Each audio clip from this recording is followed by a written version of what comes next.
প্রিয় দর্শক, আজ আমি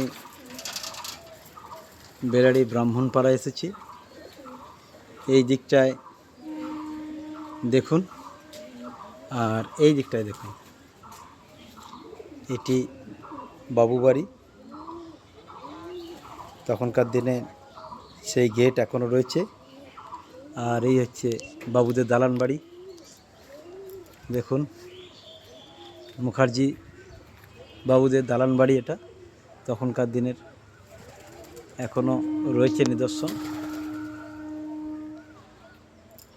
আর সেই সেকালের তপ্ত দুপুরের নিস্তব্ধতা আজ সকালবেলায় আমি পাচ্ছি, সেই নিস্তব্ধতা বিরাজ করছে। আর এইদিকে দেখুন ঠাকুর দালান। প্রিয় দর্শক, ফাল্গুনী মুখার্জি অর্থাৎ ববিন মুখার্জি, কার্তিক মুখার্জি, গণেশ মুখার্জিদের বাড়ি। ওনারা চাকরি সূত্রে, ওনার ছেলেরা ব্যবসা সূত্রে একটু আশেপাশে থাকে, কিন্তু এই হচ্ছে সাবেক বাড়ি। আমি রাস্তার বাইরে থেকেই তুলছি। আর দেখুন সেই গ্রামীণ ঐতিহ্য, বাড়ির উঠানে কিন্তু আম গাছটি এখনও পর্যন্ত রয়েছে। দেখুন কত সুন্দর আম ধরেছে, পাখি ডাকছে। একটি জঙ্গল এখনও পর্যন্ত বর্তমান, যেটা আমরা ছেলেবেলায় দেখেছি। আর এই দিক দিয়ে ঠাকুরমশাই জল নিয়ে এলেন। প্রিয় দর্শক, দেখুন আম গাছ আরেকবার দেখিয়ে দিই।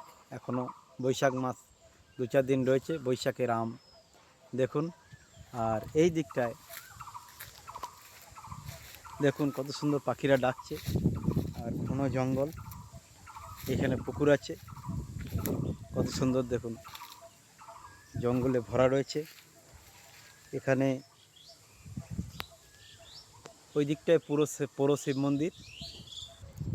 আর এই যে ঝোপের ডোবা, ওই দিকটা পার আছে, গেলে দেখা যাবে। এখানেই মা কালী বটতলা মায়ের ভাসান হয়, আমরা ছেলেবেলা থেকেই দেখেছি।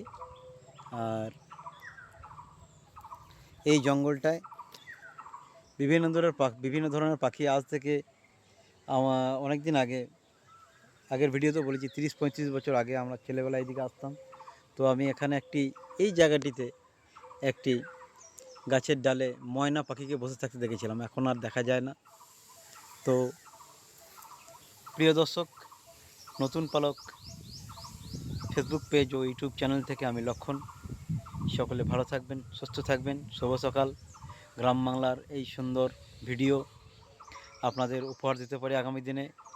গ্রাম বাংলার ঐতিহ্য আস্তে আস্তে হারিয়ে যাচ্ছে, তবুও যেটুকু টিকে রয়েছে সেটুকু নিয়েই আমরা বাঁচতে চাই, এবং সেগুলি যাতে আমাদের প্রাণের নিঃশ্বাস বজায় রাখতে সাহায্য করে, সেই জন্য আমি ভিডিও করি।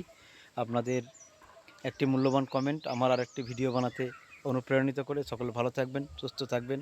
আর এই গ্রাম বাংলার চ্যানেল, প্রকৃতি, পরিবেশ ও বন্য প্রাণের এই সুন্দর নতুন পালক ফেসবুক পেজটিকে লাইক, শেয়ার, কমেন্ট করে দেবেন, এবং যারা নতুন দেখছেন তারা অবশ্যই ফলো করে দেবেন। নমস্কার, ভালো থাকবেন, সুস্থ থাকবেন।